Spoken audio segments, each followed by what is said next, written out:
We are live? You're live. I'm live. It says I'm alive. Barely. I'm barely alive. What's up, guys? Good to see you again. This is our part 3 of this one drawing.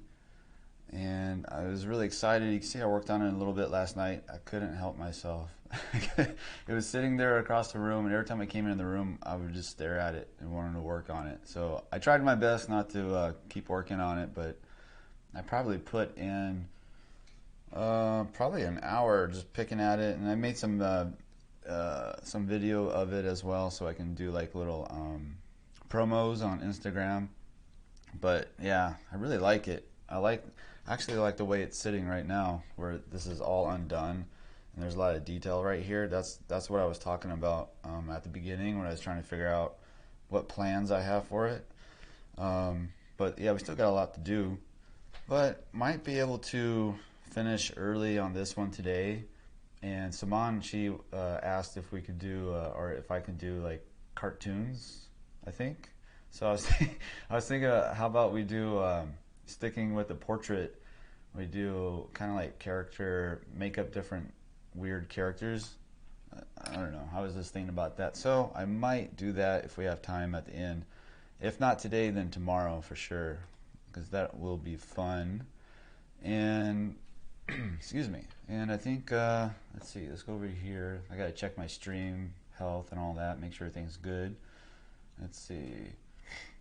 Oh yeah, my the equipment. I always forget that. So I'm using, this is the Pro Art brand of smooth newsprint. You can see that link in the description below. And I got the 𝔻𝕗𝕐𝕐 pencils. These are the 1710B. And that's pretty much what I'm using. And then the kneaded eraser and the Tombow Mono Zero pen eraser. I just really like this one because it's really, really fine, very, very small tip. And I can really come in here and get some texture in strategic areas and pull out values and correct my mistakes really easily. Like sometimes the kneaded eraser can't fix the mistakes as well, but that Mono Zero saved my butt lots of times. Let's see. I got my pencils all sharpened. Actually, I tried to sharpen 3 today. One didn't make it. It seems like the pack I have, the wood is really brittle and dry. So when I use the razor and I start to go into it, it immediately goes in really deep and pops it out and exposes too much of the 𝔻𝕗𝕐𝕐, and then it breaks. So, and then I broke another pencil this morning when I was warming up. So it's kind of weird. It's not that usual morning. Not a usual morning for me to break 2 pencils. But I think it's an omen for something good. Let's see. Let's go over here. I keep tilting my page too. I noticed that in the video. Like I would tilt. Like by the time I start drawing and getting on the drawing, I start to like bring my board to the side. I don't know what's going on. I was thinking about getting a drafting table and putting that up. That might help a lot too. Then I can do like be easier to do pen drawings as well, and I can zoom the camera in really tight and not have a wobbly surface. Because right now you can see like I just have a stool. I've been doing this for years, ever since I started YouTube. So like what, 6-7 years ago, I've been using the same stool to prop my board up on. That's so funny. I have a drawing horse that they have at 𝔻𝕗𝕐𝕐𝕐 and other art schools, but it tilts it up a little bit higher like this, and then setting the camera up is kind of difficult because then my head gets in the way. So that's why I like this stool, because it just happened to be just right. And yeah, obviously I bought this for something else, just for like in the kitchen or something. But one day I was trying to figure out how to set the camera up right, and that actually worked. The angle is perfect, except that I keep tilting it this way. Maybe my hips are off. maybe if I turn my chair to the side or something. I don't know. We'll see. But anyway, okay, so I'm going to get started on this. I'm a little spazzy today. I broke 2 pencils. see, Resident Evil's in the house. 𝔸𝕼𝕥𝕥𝕥𝕐𝕐, AP, good morning. 𝔸𝕟𝕒𝕒𝕒𝕒, hi there, what's up? And Reinola, she says, good morning, I'm looking forward to completing the project together. Yes. How many of you guys are actually drawing this one? You don't have to, but yeah, it'd be really fun if you did. See, what's behind? Oh, this is my green screen. Let's see. And it's of a painting that I bought from Colin Page. He's in the description below. You can check out his awesome blog page. He's one of my favorite artists of all time. I think he's on the East Coast, but he travels around a lot doing plein air painting. And this one is from Maui, when he was on Maui years ago. And I happened to be on Maui at the same time because I was looking for an art school to go to. And I was interviewing, I guess, or talking with the owner of what used to be Ashland Academy, or Ashland Atelier. I think they moved to Maui.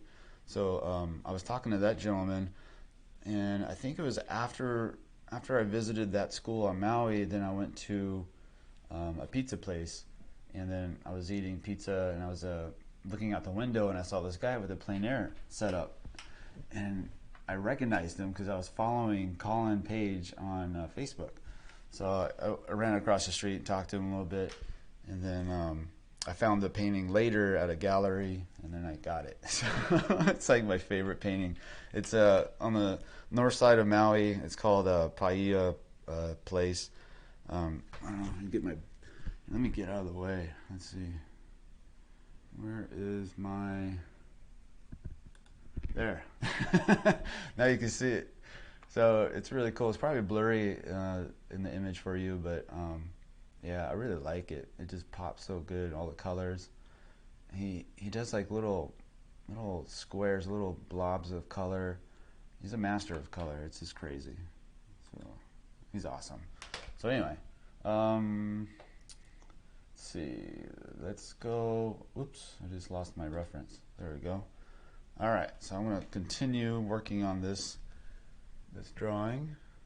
I might zoom in a little bit. Let's see. I find that difficult to get it right.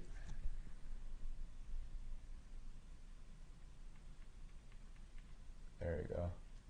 Let me check the focus. Oh, glasses. I need glasses. Glasses. Now I can see the reference. All right. Okay, so let's see how far we can get. And see. So first off, I haven't seen it for a while. I didn't really look at it. And I changed a lot. You can see I changed the nose. Basically, I just did what I wanted. I made the nose bigger. I like larger noses. I changed the shadow shapes quite a bit. There's one thing I wanted to talk about. Like, I worked on this cheek last night, and I was like, oh, I should probably discuss that a little bit. So you see how this cheek is really kind of a hollow looking shadow, and that's intentional. So I have what they call the form shadows around it, and then inside is the actual like a cast shadow, and there's two lines, two shadows merging together. So maybe if I draw it on another page a little bit as a little demo of what I'm trying to talk about. Let's see. Let me zoom in even more.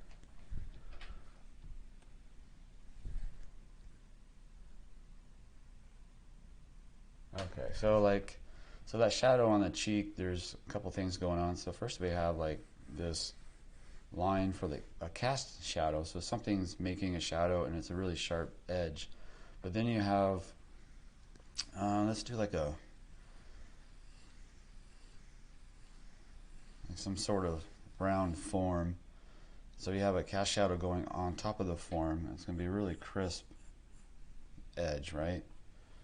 And then maybe there's an indentation.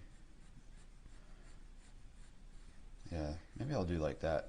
So maybe this is like a red blood cell, and it has, or maybe, I don't know, some weird shape. So you have this cast shadow, and then you have a form shadow at the top and the form shadow at the bottom. So what's happening is, if I was to draw like a surface contour, it'd be like this, comes across and then wraps over and comes down like that. So it comes over, comes across. So that's the surface. That's what the surface is doing. But here we have a cast shadow coming over, and it kind of flattens out there, and then curves over and comes out here. So what we have is this form shadow, or core shadow, and it's a little bit darker and soft. It's really soft compared to a cast shadow. So the cast shadow's edge is going to be really dark.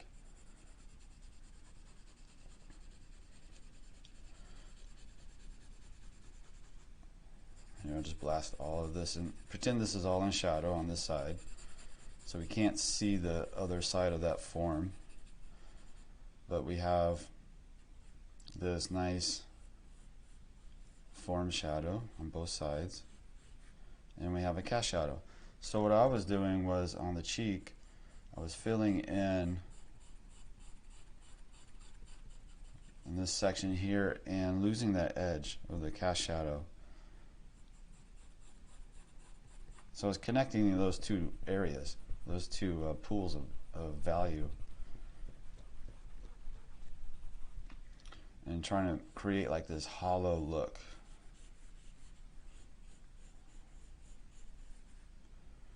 Like that's really crisp, and that's really crisp.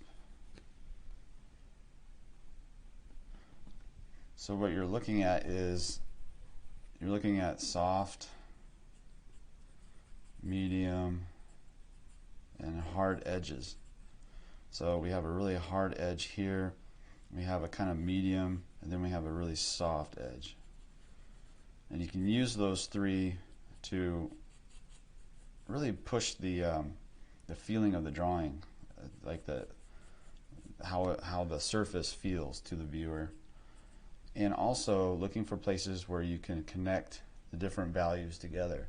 So like this is a cast shadow, this whole area is the cast shadow, and this might be more of a form shadow, maybe a little bit of a cast shadow, but connect them together and it just creates this really nice feeling to the, it's almost like a, I don't know how to describe it. To me it's like a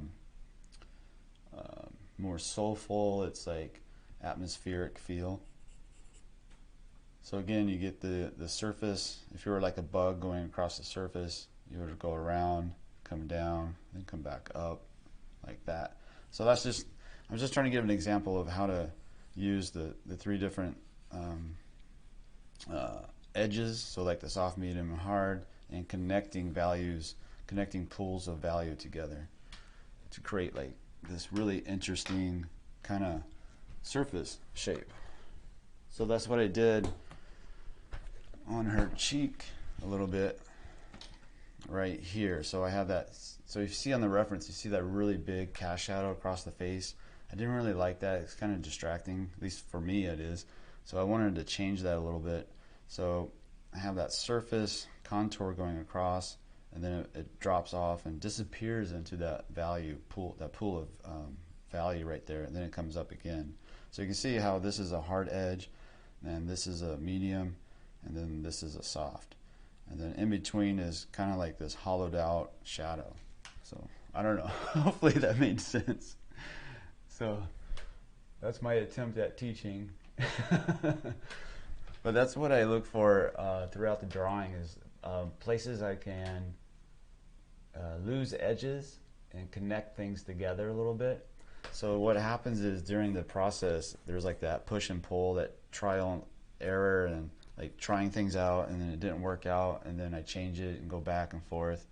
So what happens a lot of times during this process, the awkward teenage stage as I call it, is that things will shift around, and then I'll have to readjust like the proportions of the face or something like that. So that's what I'm going to do right now. I'm just going to check on things, make sure things are placed in line, like especially with that tilt line of the head. So going through the eyes, going So like this tilt right here, make sure that everything lines up with that, and also with the reference if I'm trying to keep with it. Is this the one I messed up on in the beginning? I think it was. Can't remember now. There was one where I think it was this one where I tilted I went the opposite way.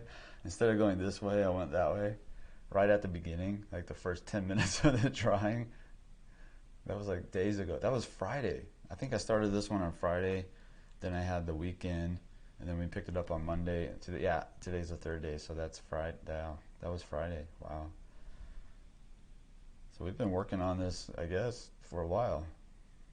It's pretty fun. I never thought I would do like live stream every day, and so far it's been a blast.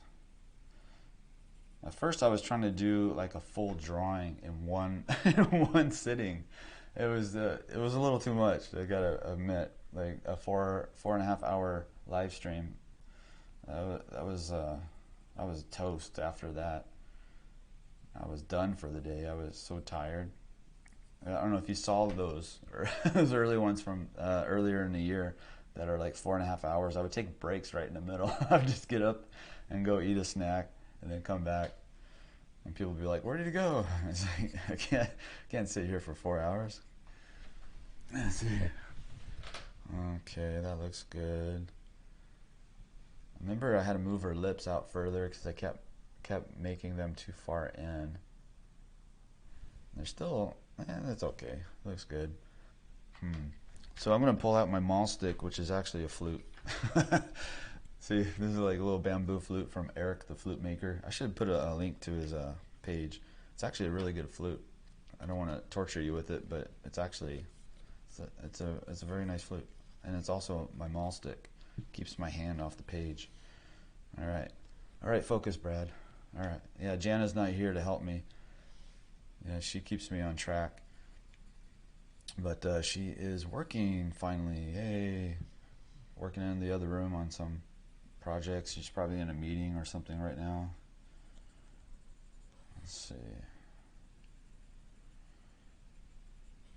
I haven't done any really value in the necklace yet. Let's see. You can see how I did some of the hair. Oh, I should probably talk about that too. Okay, let me do that real quick on that same page, because that's really important as well. So then I don't have to describe it as I'm doing it later. I think that will help. So back to this. All right, so for hair, let's say we have a bunch of value. Like this will be like a section of her hair, right? It's like a lot of value.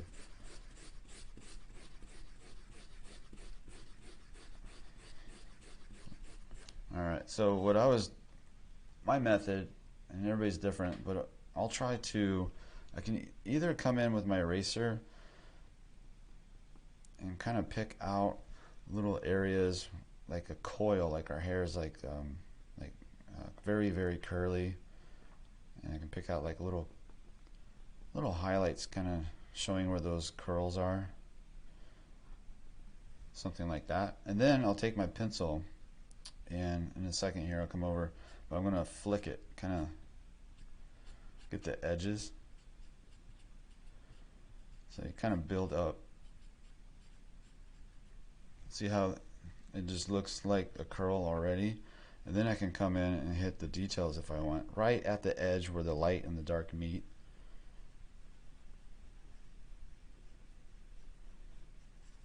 And then you can play with the edges a little bit. So that's how I do curls. So here I had all that value in the hair, the overall value, and then I'm going to come in and do that same thing where I'm flicking the pencil.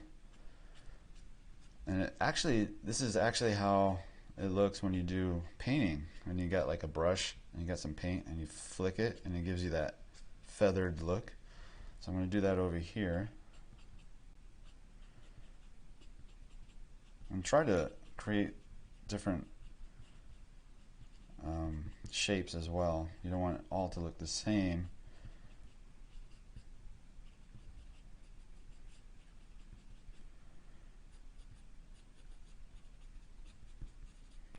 And then again, like I said, I'm going to go in and hit little details. So I'm using the side of my pencil now like this, and I'm pulling little lines, and you can do little zigzags.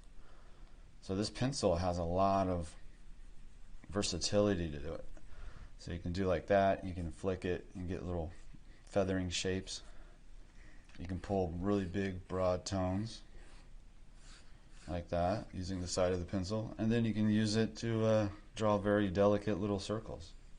So so this is why I sharpened the pencil. This is why they taught us to do this, because you get so many variations of line with one pencil. So again, I'm going to come over here, kind of put a little bit of a detail. I won't put heavy detail everywhere, just in the strategic little areas that I want the attention to go to. And then maybe around that you can make it a little bit darker. So that's the strategy for drawing hair. Really quick rundown. Hopefully that made a little bit of sense, because we have a lot of curls on this one. So you can see I did that a little bit over here. I haven't put in any detail yet because I haven't decided where I'm going to put that. I think I'm going to put heavy detail on this one and this one right here, and maybe this one right here because that's in the foreground. Let's see.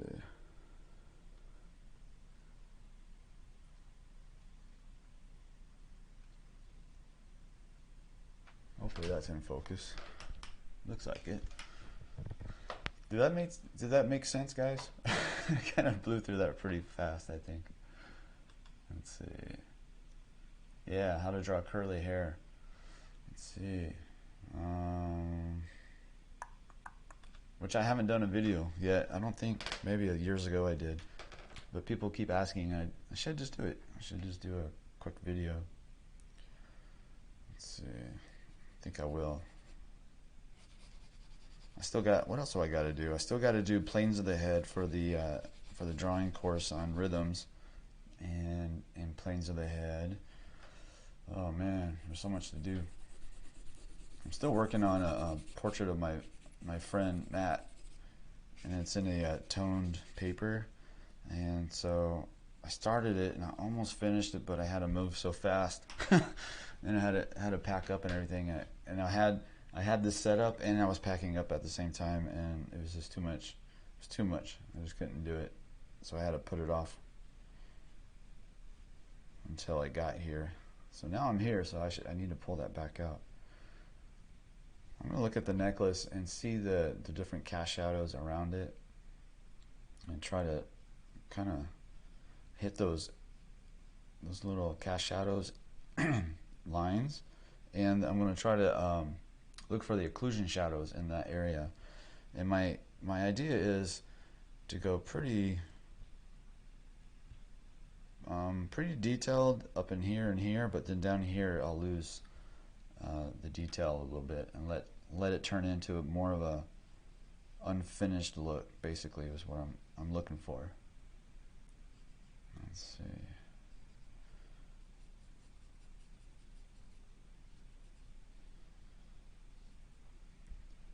This part is actually pretty fun. It's little shapes, little circles, little ovals.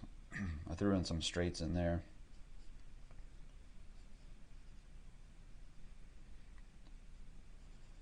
I'm not going to outline all those geometric shapes. I'm going to look for places I can break the line up a little bit too. And I think in this case, less is more kind of a thing. Put a little form shadow on this ball right here. And this one's a little bit darker maybe.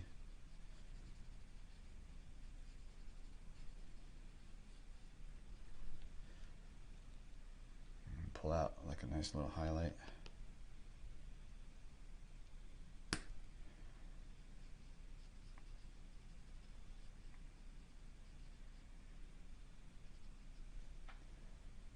That's why these those exercises where you do circles and then you have to draw the form shadow on them, I guess it comes in handy when you're drawing jewelry and you get some like perfect circles.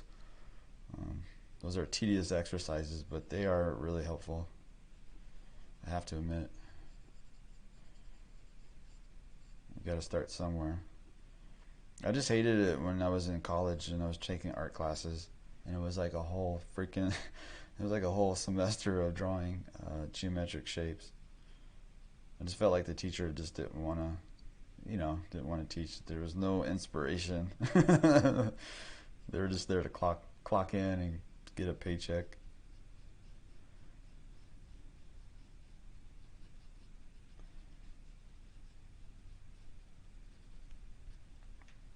Let's see, maybe a little bit harder edge on the highlight.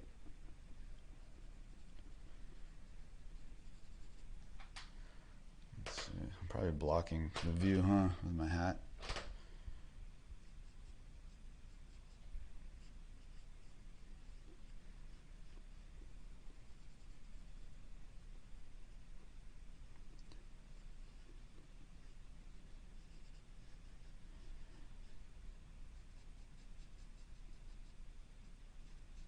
So you can see, like, as I'm moving down, I'm not pushing as hard. I'm making it a little bit lighter in value and letting the line work kind of take over from the value work.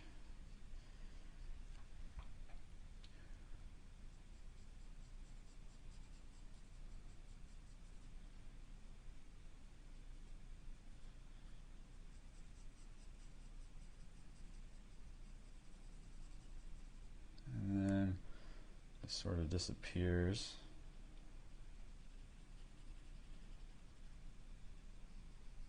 Over here, I'm going to connect that dark circle kind of on the necklace shape way up in the corner. I'm just going to connect that to the cast shadow a little bit and let those two kind of join together.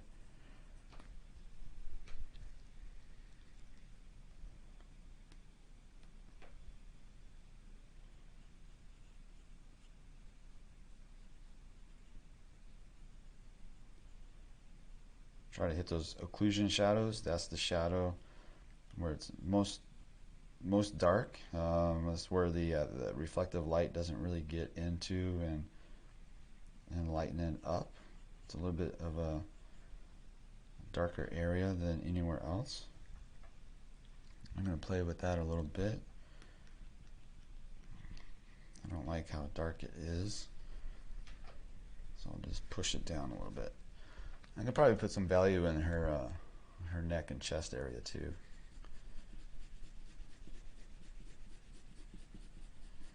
So this is called scumbling, where you just come in and fill in a big area with some value, some mid-tone.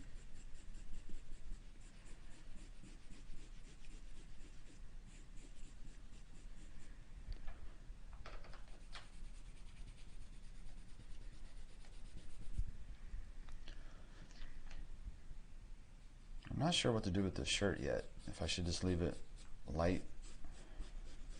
I think I will. I think I'll put some value in it maybe, but not too much. Because I want the focus right there. All that work. I want all the attention just to zoom in.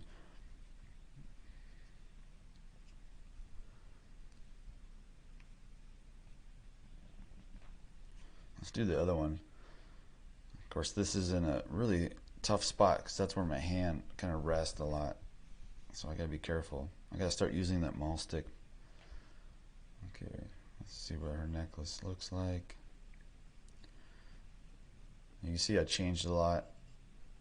I kind of just looked at the overall style of it and then just added some things to it.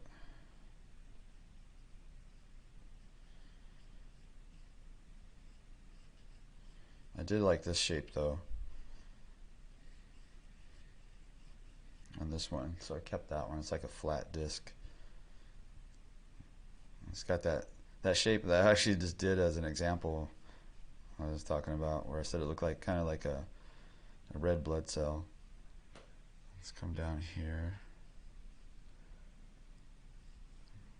put like a little disc, and then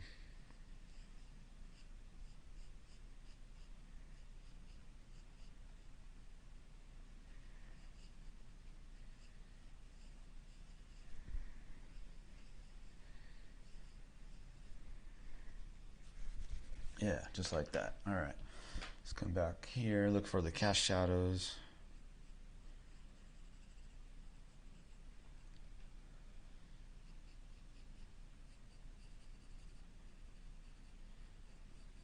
I'm having so much fun doing those promo videos.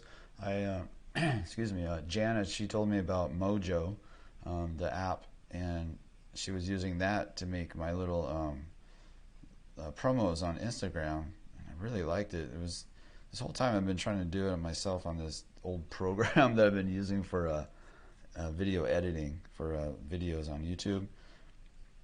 I think I need to switch to a new program like Adobe or something. But anyway, it's called Mojo, and it's really cool because you do like stories and stuff like that, reels, really quick, and it's got like, and also it has like you can put links to your website as well, so that's so helpful. And so then I went on another program for the desktop to do like YouTube videos, and I found another one that works really well.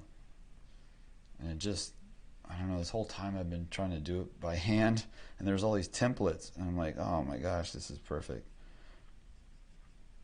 So I need to get what do you call it, skilled up on that stuff. I'll spend a lot of time during the day working on promo videos and editing video. I feel like for every hour I shoot a drawing, for every hour I'm actually doing a drawing, I'll spend like 4 trying to like edit it. But the good thing is that it's really fun. So I'm gonna put this. There's kind of a highlight sitting in the deep of the shadow of the hair. And there's another one over here. Maybe a rim. We got that one over here. I'm gonna make that pretty bright.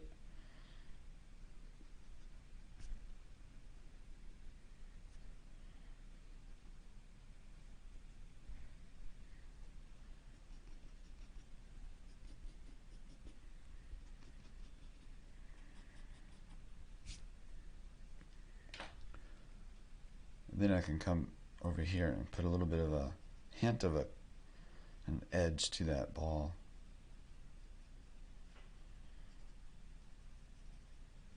Push it down a little bit, and let's see if it survives the rest of the drawing. I might just draw it right over it.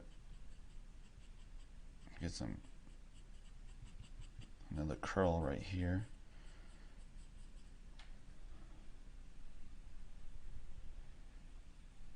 Put some detail on this one.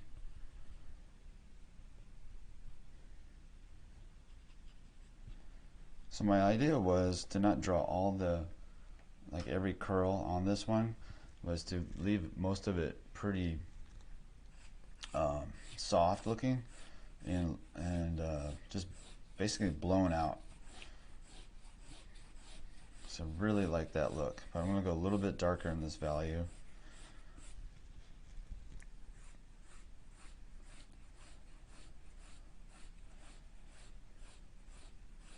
I really like that unfinished feel. It makes it look really like atmospheric and soulful and just really interesting. Kind of invites the viewer to finish the drawing themselves in a way.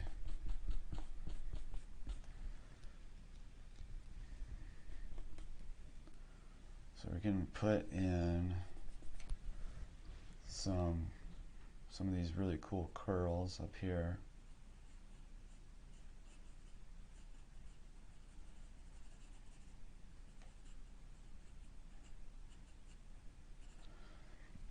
And I can't see the top of her hair in the photograph. I couldn't find a version of this without that cropping. So we'll have to just guess and kind of make our own decisions or our own design.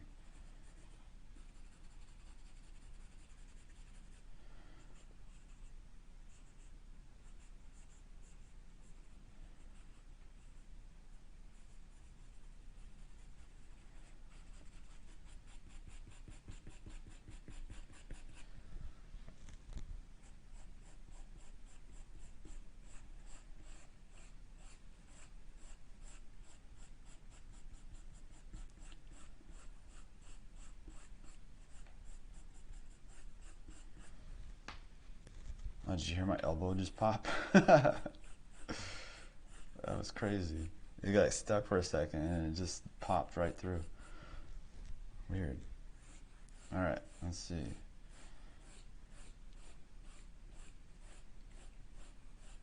I even like drawing, like having this texture as well, like straight up and down, almost like it came out of a printer. And come in here and sort of push that Conte down, kind of blur out the edges, because this is far away, this is on the peripheral, and when we come in, everything's going to get sharper and darker. And out here, it's going to be really messy and blurred out. So you're telling the viewer to look here and feel, you're asking the viewer to feel the hair coming forward and try to feel inside the shadows. Especially when you make them like all hollowed out like that, it creates a sense of surface feel, I think.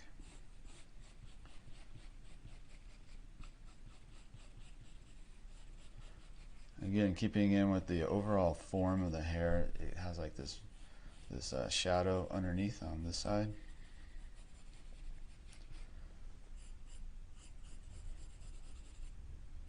So it has a, even though it's hair, but it also, if you think of it as all together, it has a form to it. So it has a top plane, it has a an edge, it has a shadow edge to the underside plane. So thinking of the hair and drawing it in a big value structure like this, and then coming into the where light and dark meets, and then that's where you put the details in. It really creates a kind of a magical drawing of hair, I think. I kind of did a little bit of that with the mullets last week, where when I first started the drawing, I was looking at the overall form of the hair, and then I came in on the edge of the light and dark and did little zigzags and created little pieces of hair cutting through, and it just really adds a lot of beautiful texture. So see how blurry that is on the sides? That's what I'm looking for. That's what I want. You can come in here and you can actually draw with the eraser if you want. Kind of like a burnt umber pick out, if you ever done that with painting, where you put all that value down with the paint and then you just pick it out with turpentine, and you can use what do you call it, Q-tips or rolled up pieces of paper, and you can pick out the value. You can do the same thing here.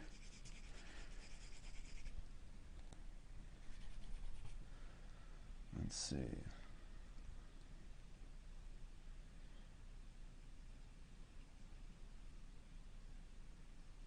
I'm going to give this necklace a little bit more love, a little bit more attention.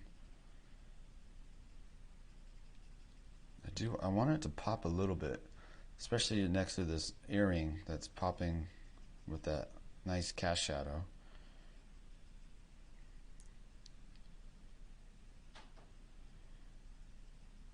I really like this necklace. It's really fun.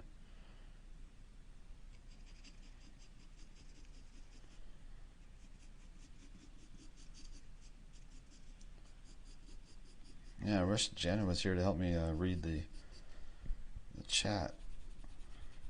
I was getting really used to that. It's really helpful.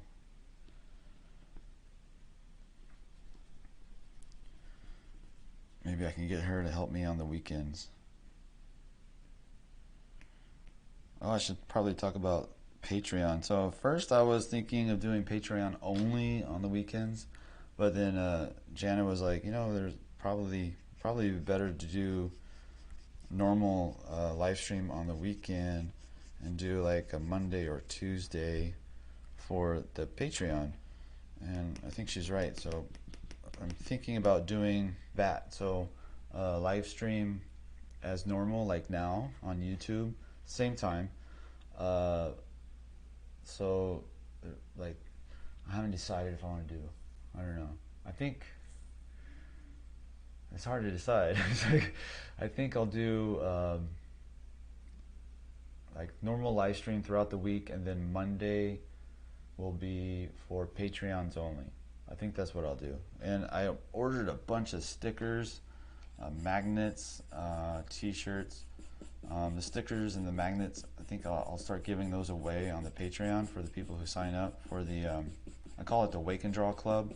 So those are the folks that'll be able to see the live stream on Monday, the special live stream, Patreon only live stream.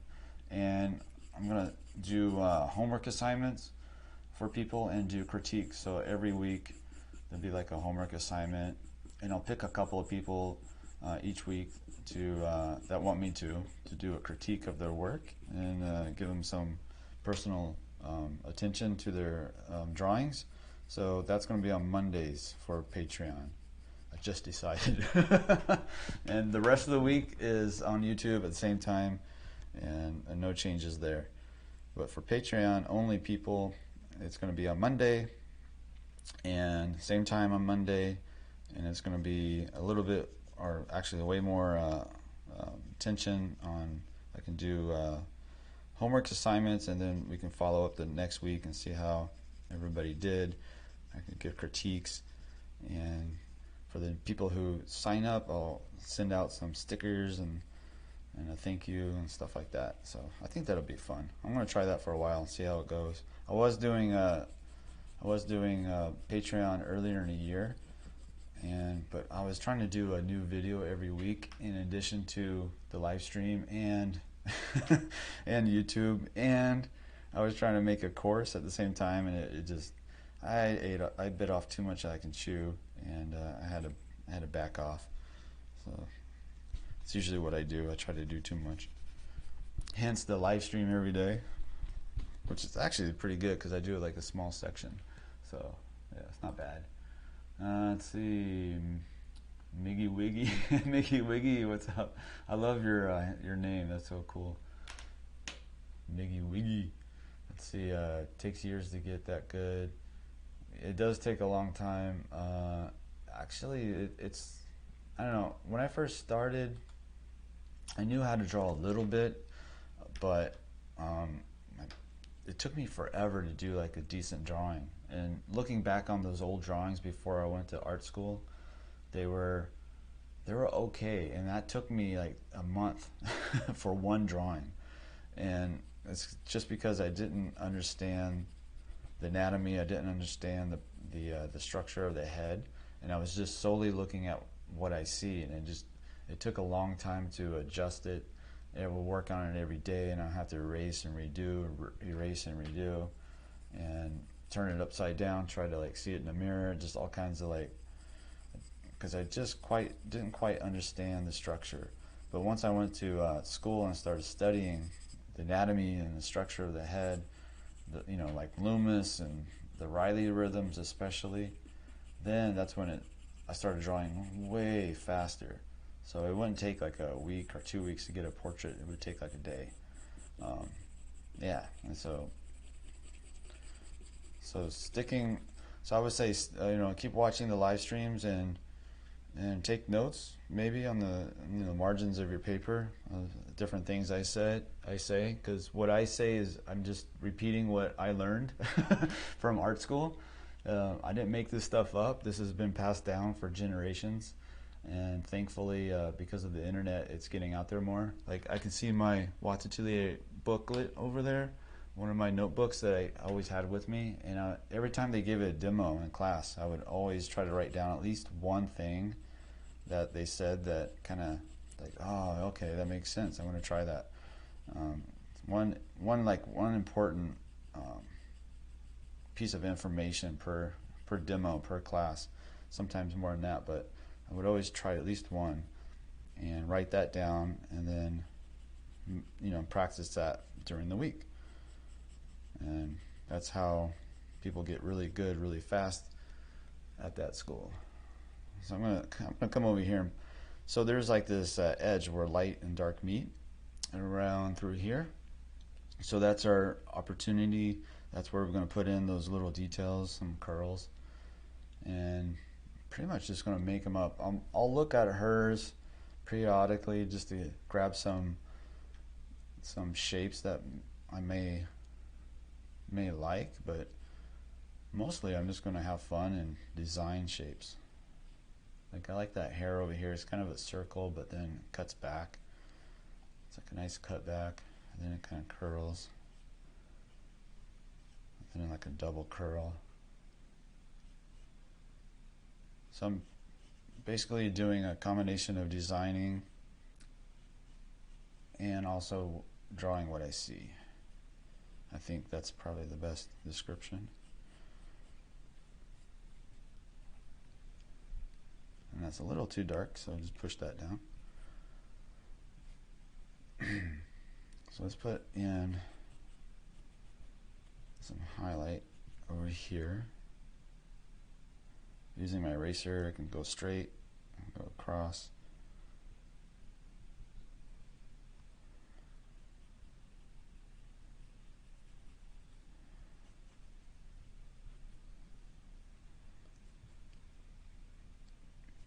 Maybe over here.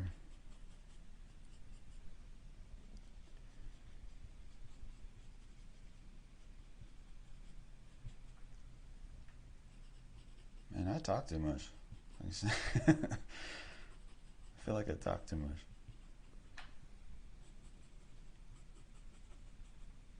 Now it's all quiet.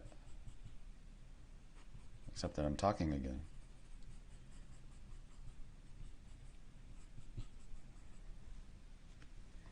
Let's see. This one's a little too bright. I'm going to push this down a little bit.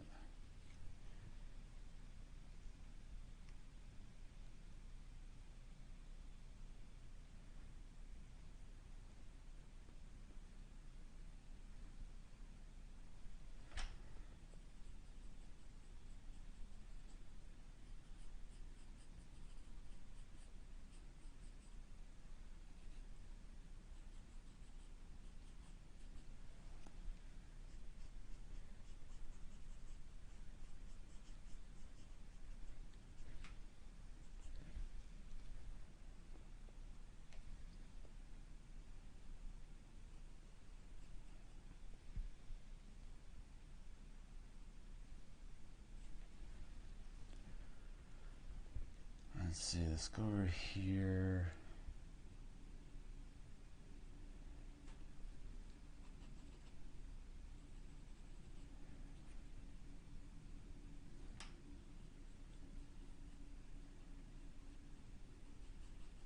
I'm going to soften this edge on this shadow edge because it's the shadow from the hair, so I'm going to soften it up a little bit more. I'll keep with that hard edge on that cast shadow a little bit. I really like that. Let's pop this necklace a little bit more, putting more value right up against that highlight. Maybe some more texture. So I'm kind of like running all over the place. So I was working on the hair a little bit. I came over here, and now I'm going to kind of come back down here into the texture of this earring a little bit and play with that some more. At this point in the drawing, I'm just pretty much bouncing around everywhere, trying to decide how much detail I want to put in, and kind of like if I don't know, like I ask myself like, oh, I wonder how much I want to do over here, and then I'm like, I don't know. So then I'll go somewhere else and play around somewhere else on the drawing, and I feel like my mind is kind of like, while I'm working on this, let's say, my mind is thinking about what to do over here. I don't know how to explain it, but I feel like the brain is sort of like making decisions without me. It's kind of like I'll just give it some time. Like I ask it like, what should I do? And it's like, and it says, I don't know. And so I'm like, okay. So then I go over here and start drawing, and then I'll come back and I'll have like some decisions made somehow. I don't know how the brain works. But that's what it feels like. It almost feels like there's some guy in a room somewhere that I'm asking him questions, and then I come back for the answer, give him some time to figure it out.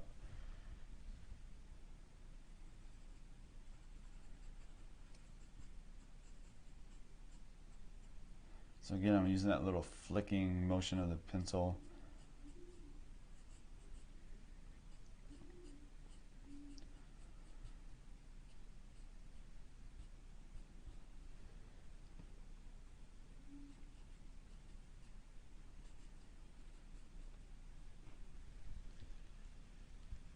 really soft.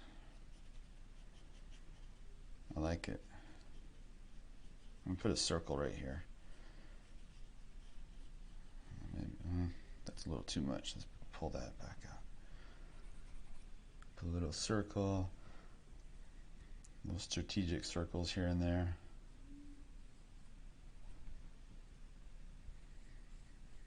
A little cutback.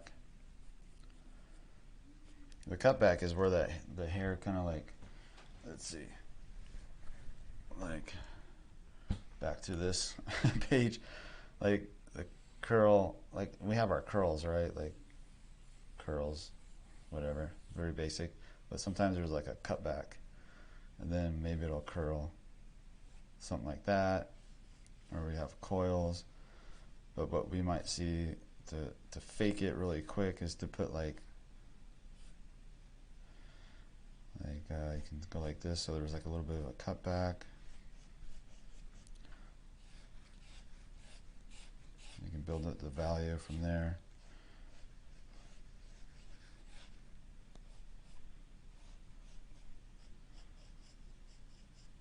So something like that. I don't know. I was just thinking about that cutback right there, and also the circle. So I'm looking for little areas I can kind of place those in. Not to get attention, but just if the viewer was kind of like looking over here, there's something for them to look at. Basically, like just little interesting areas.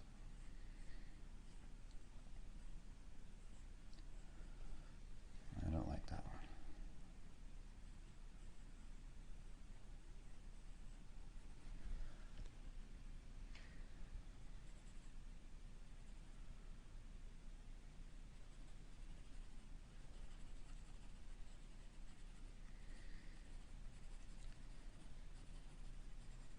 Try to put in some texture as well. You don't have to put curls everywhere. You see how there's like little pockets of dark value?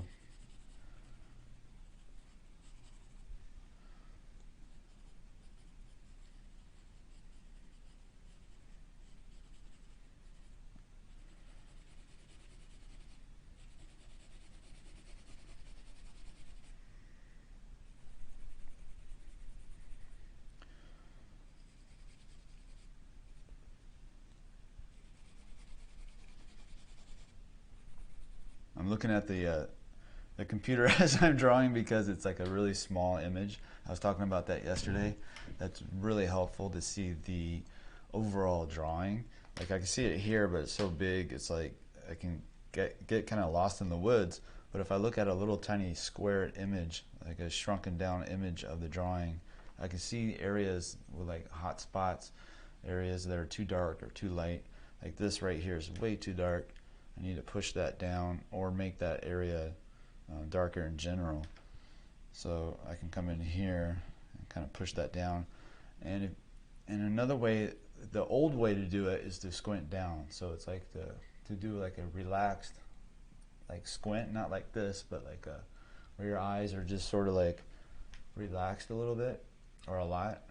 And then you slowly open your eyelids, and then you can see very little detail, but what you do see is the values and how they relate to each other. So you can use that as well, and then look around the drawing, and like I said, you can see little areas that are popping out a little too much. Like this highlight's really strong, but I'm going to leave that. And this really helps you see the edge work as well. Or you can look at a little drawing or a little image of the drawing as well. So like I can see the spot. If I come over here, it's right about here. It's a little bit too bright. I like this one.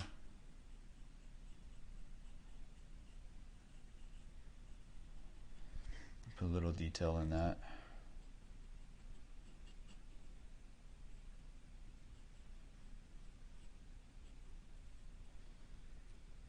See if I can pull a highlight.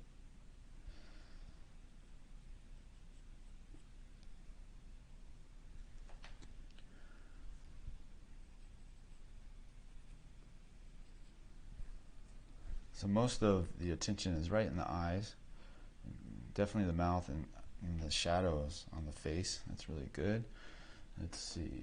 So I'm coming up on the end. I think I'll probably work on this a little bit more tonight, but we're getting really close to being done.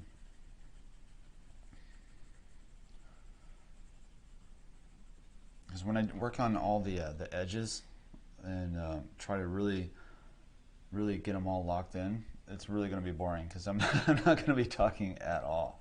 I'm going to be probably looking at or listening to a podcast or music, probably music. Cause at that point, I think I need some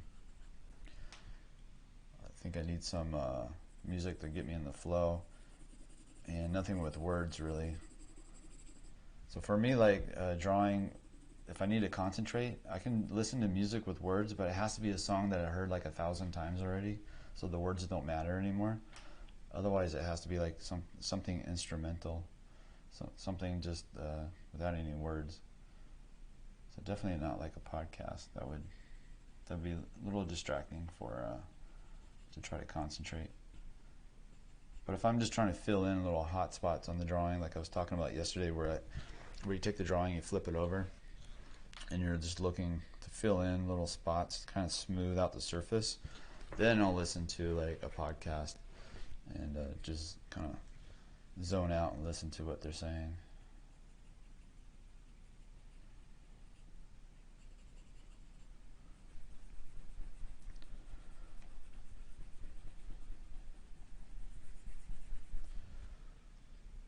Let's see. I'm going to pull out some of this value. I kind of went in too far. I got a little too dark. So I'm just going to tap out with the eraser, which will create some interesting texture anyway. Sounds like somebody's knocking on the door. Sometimes when I'm doing this, then I'm in my room or in my study here, and I'm working. My girlfriend would be like, "Somebody's at the door." Like she'll like think that somebody's at the door for real. I'm just like tapping away. Sounds really aggressive too. It sounds like an angry neighbor trying to get my attention.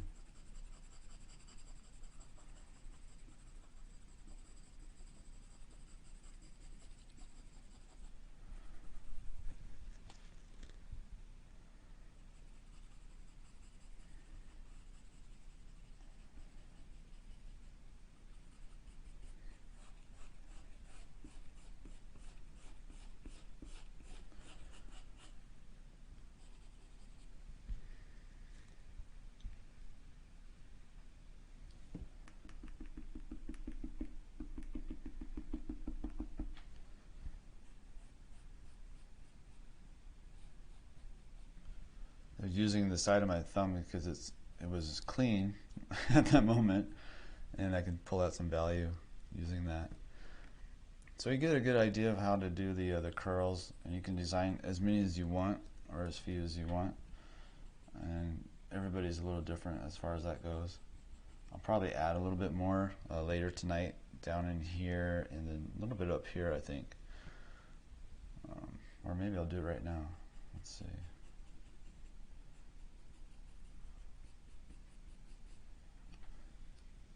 I don't want to go too heavy on it.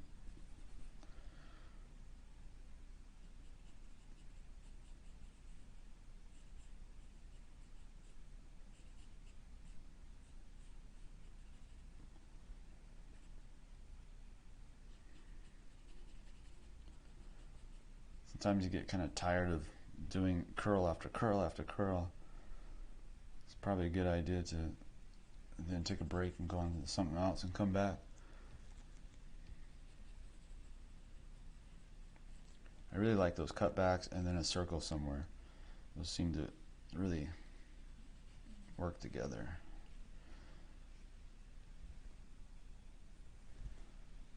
And they don't have to be like always attached. They can be kind of broken and sitting, kind of floating off to the edge of the drawing. So you can break up the lines too. You don't have to have the hair like a perfect curl and it's always attached. You can come in here and pull out little highlights on the edges, little areas, just break up stuff. Maybe one curls in the foreground more than the other one, and the other one's like pushed back. So just play around with that, the value structure a little bit.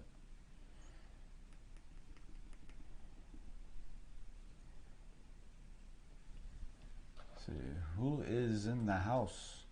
Saman, 𝔻𝕗𝕐𝕐𝕐, Reinola, Linnea Maggie, Ahangash, Robert. Let's see, Starred, of course. Let's see.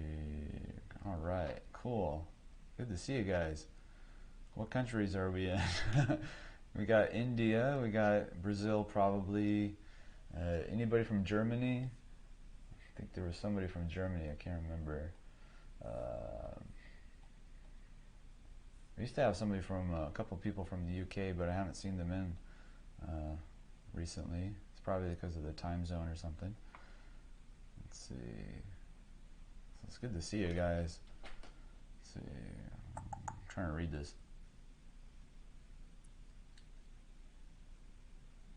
So, Simone says, do you see more mistakes in your drawings when you work like that? Do you see an area of a drawing with fresh eyes when you jump all over the page? Because if you do, it's a good thing. Do you see an area of drawing with fresh eyes when you jump all over the page? Yeah, that's a good point. Yeah, so sometimes looking at a different spot and then going over to another area and working on that, and then you come back, you have like a fresher eye. The best thing though is that 5-minute break after 20 minutes seems to be primo. Like I hardly ever take like 20-minute breaks. I mean, every 20 minutes take a break. I'll usually push it to like 40 minutes, but I notice that it goes faster and smoother if I just take a 5-minute break every 20 minutes and come back. But generally I do like 40 minutes, but when I come back, it's usually I can see things a lot better. And it's really weird how that works too, because you work real hard on a drawing, you spend all this time all night, and then you hello. Hi. Hi, how are you? Are you on a break? Yes, sir. Before I take my introduction with another team. Oh yeah? You're gonna join up another team? No, just an intro to get an idea what they do, I think. Oh, okay. Well, I don't know, honestly. They probably gotta train me with it. Probably. You see, I got the chat up on the screen over there. Netherlands, Utah, nice. Yeah, we should go on a trip, babe. We should go to Utah. I haven't been there since 2002. I've never been in lots of places. I know, yeah. Jana hasn't seen, well, he's seen a little bit of the United States. I mean, we drove here from California. Yeah. In 3 days. So, He didn't see very much. I've been to Nevada. Yeah. Oh, Arizona with you. Nevada is Las Vegas. And Yeah. stuff. And then Texas, a little bit of Texas. Oh yeah, Georgia. You lived in Georgia? No, I was there for 2 weeks and visiting. Oh, okay. And then I don't know, California, Sacramento, still in California. You want to wave the hand? Hi everyone. So we got the Netherlands. There's Sacktown Jay, he's back. He's been on. He's a regular. My hometown. My hometown homie is a regular. What does he say? He says Saman. Saman. Saman. Yeah, I've been saying Saman. Hopefully that's close. See, Kurdistan, Iraq, nice. Sometimes Turkey. My family is from everywhere because we were nomadic people until the British and French draw the borders in the Middle East. Yeah, right? Was that like early 1900s when they divided it up, all the countries and stuff? That's crazy. Nomadic people, yeah. Taiwan. Turkey. I got a friend in Turkey. There's all these places I haven't been. I always just stay here and draw. I need to travel. My friend Christian, he's like he travels all around the world, like doing podcasts and stuff. That's why he's in the Navy and No. I guess Reilly. Oh yeah, our dog. We have a dog coming soon, and we're looking at names. So what do you think? What do you guys think about names? So we have Cash, Reilly, after Frank Reilly, the Reilly Method. I like that one. I think Sacktown Jay recommended that, Reilly. Did he? Yeah. That was you, Sacktown Jay? I stole your idea. Sorry, man. Nugget. Yeah, I had a dog named Nugget. 1923. Yeah, I knew. I didn't want to say it because I didn't want to mess it up, but I knew it was. Yeah. Anyway, some history. Yeah. They made artificial borders that really, still to this day is messing everything up. Yeah. Some fort. Huh? Eros. Yeah. So we have Cash, Nugget, Reilly, Eros. Yeah. Oh, after the Greek god. Yeah. Cupid. I don't know. I think it's gonna be between Reilly and Cash. And I'll name him Reilly Cash. Reilly Cash. Yeah. Why Brad not? Jr. No, Brad Juniors. We'll save that for the children in the future. Actually, I don't think I'll do that either. I don't know. I don't like Junior. Juniors are okay. He'll just be called Junior for the rest of his life. For real.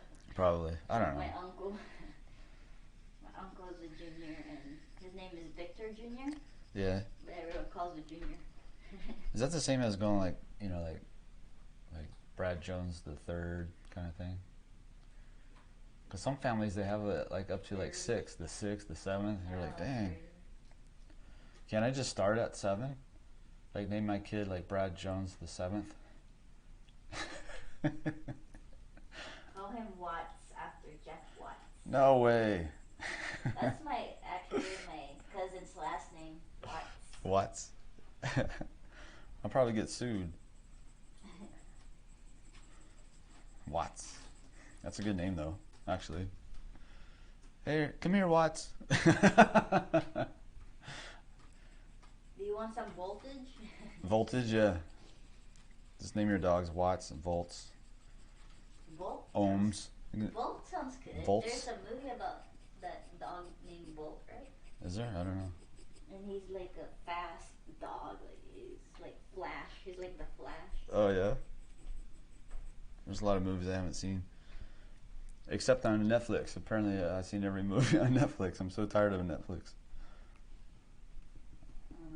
I don't want to watch their shows. Some of them are really good, and I get sucked into it, and I lose all this drawing time. It's like they figured it out. They figured out a formula that can get me sucked in. Yeah.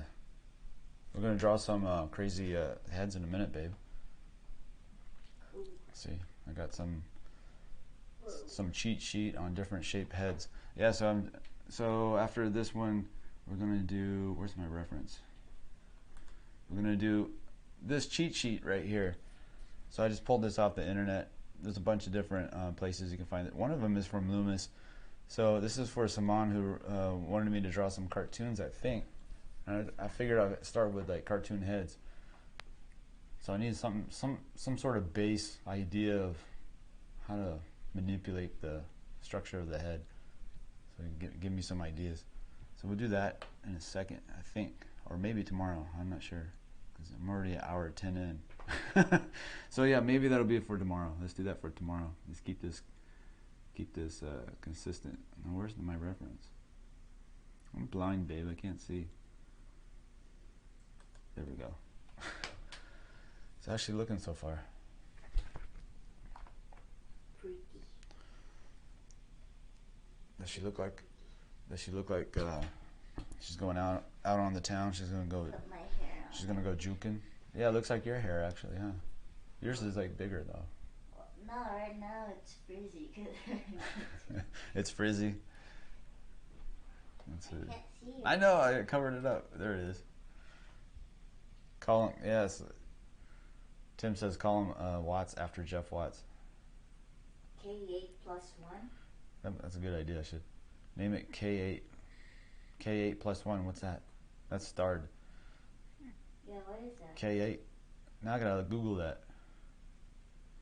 Crazy cartoon time. Yeah. Wow. Are we that's gonna awesome. be like Elon Musk? Like name? Huh? Name the kid. Elon? Like no, Elon Musk's son's name. What's his name?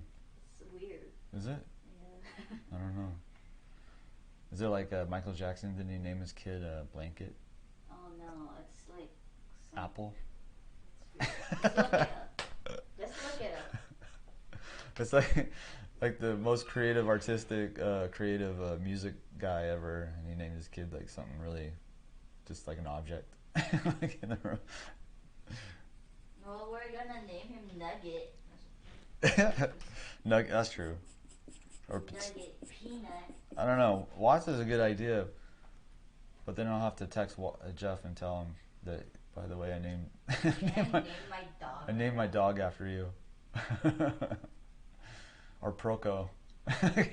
Proco. Like Stan. Yeah, Stan.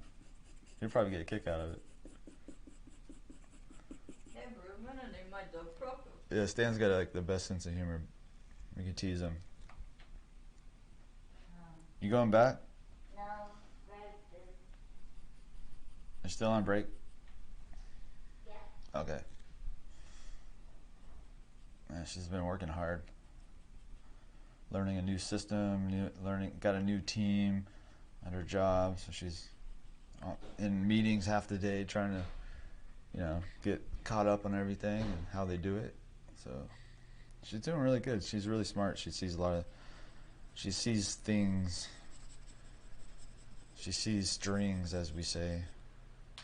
She finds things that are missing or wrong, and she can tell just the details. Name him Bob Ross. Bob Ross? Well, if he has really big, fluffy hair. He is, because he's mega coated. He's going to have a lot of hair. Yeah, he's a schnauzer, so he's gonna have a lot of hair. Well, some schnauzers don't. Can we make like an afro on the dog? I think he can. What if we did that? Like, name him Bob Ross, give him a little afro. Let's set a goal if I will be able to reach 50 subs in 8 days from tomorrow on. I will take a full tutorial of how to draw. Okay. I don't know. What is it? What are they saying, babe? 𝔸𝕟𝕒𝕒 art? Are they promoting or are they asking me something? Let's set a goal if I will be able to reach 50 subs in 8 days. Is that one of those things where you go around to people's chats and try to get people to come over to your website or something? It's kind of cringy. I don't know. I wouldn't do that. But you're doing like promotion. But I'm promoting him now because I'm talking about it. Oh boy. Scotland. Scotland? You went Nice. there. Yeah. I visited Scotland. It's one of the few places that I actually went to visit. I'm like your typical American that doesn't go anywhere. I'm an American, but I'm not like them. I like to stay at home. Well, now it's like, yeah, good luck with that. I don't even know if I can travel in certain places, being unvaccinated as I am. See, look. Somebody said they're promoting. Oh, they're promoting. All right, disregard everything I said.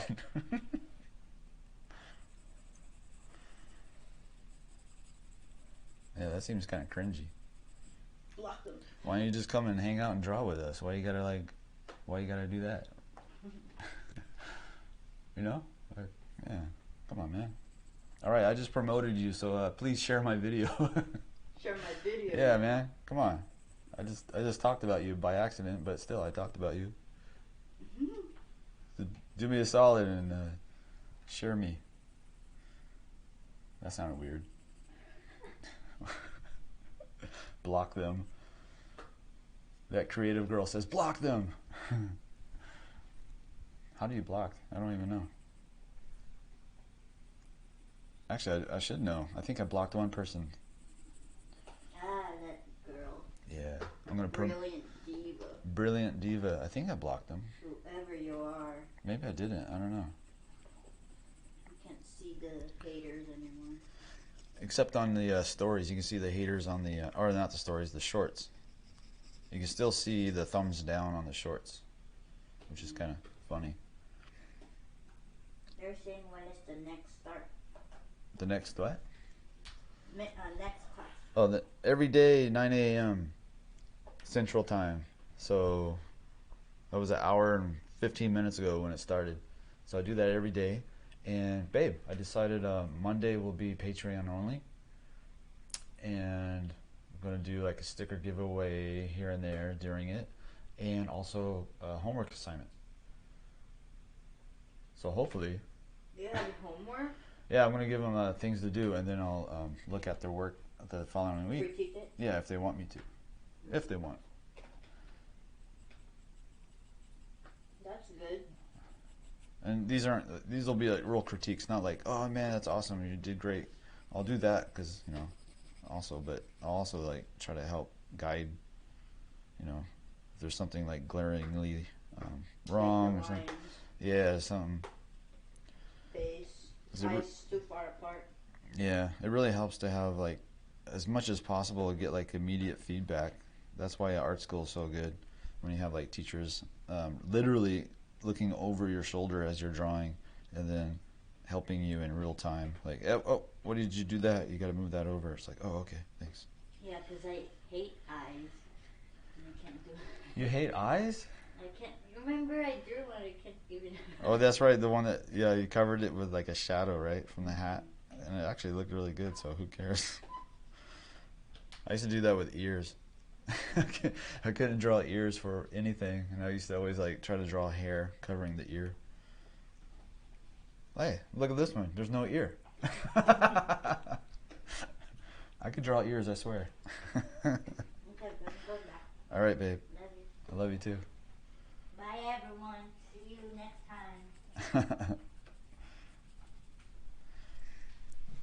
Yeah, right now on the drawing is pretty much just picking here and there and doing little tiny adjustments. Mostly, I think it's pretty much done for the live stream. So this was part 3, guys. That's pretty awesome. We started on Friday, then we had the holiday weekend, and I did some live streams on Patreon on the weekend because I thought maybe I was going to do Patreon weekend, but Janet suggested that I keep with the weekend for you guys, because she says, like, you know, most people don't have time during the week to watch. They have time on the weekend. Good point.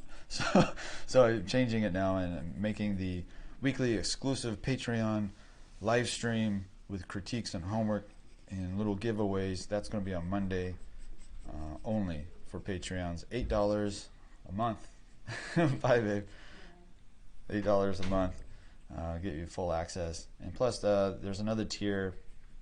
It's $3, and that gives you the archive of a bunch of live streams in the past, but also just full of demos, like heavy construction demos, Reilly Method stuff.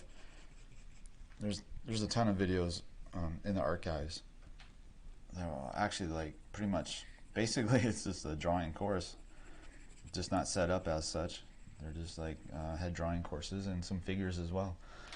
So guys, man, thanks for watching. I really appreciate it. I'm looking at the see, true story. I suggested one of your head drawing videos on Reddit today, and a guy who wants to draw realistic but thinks he can't because he is 36 years old. That's crazy. Yeah, he can totally draw. I had a friend in when I was at Watts. He was in his 60s, and he just started. He was really worried about his age, and I'm like, dude, look, in 3 years, you're gonna be drawn like a madman anyway, and people will just assume that you've been doing it for 40 years.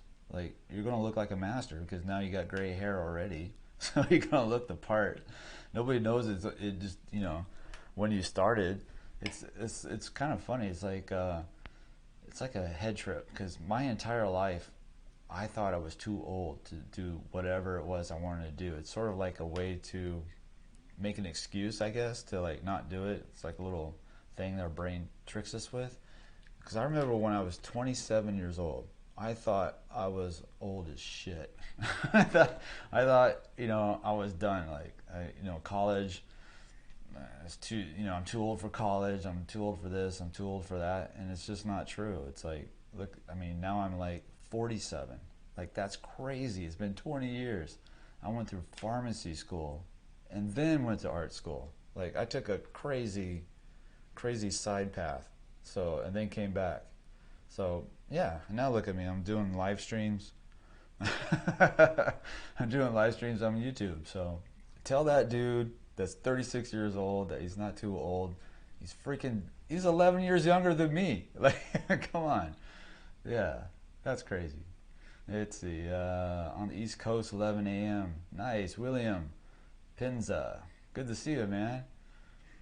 Let's see, from the Big Apple, nice. Let's see, that creative girl, I've been following you for years, back when you used to go live early in the morning before you went to work. I did? I don't remember that. Early? Did I do that? I must have. Did I do, was that a live stream? That's crazy. Yeah, I used to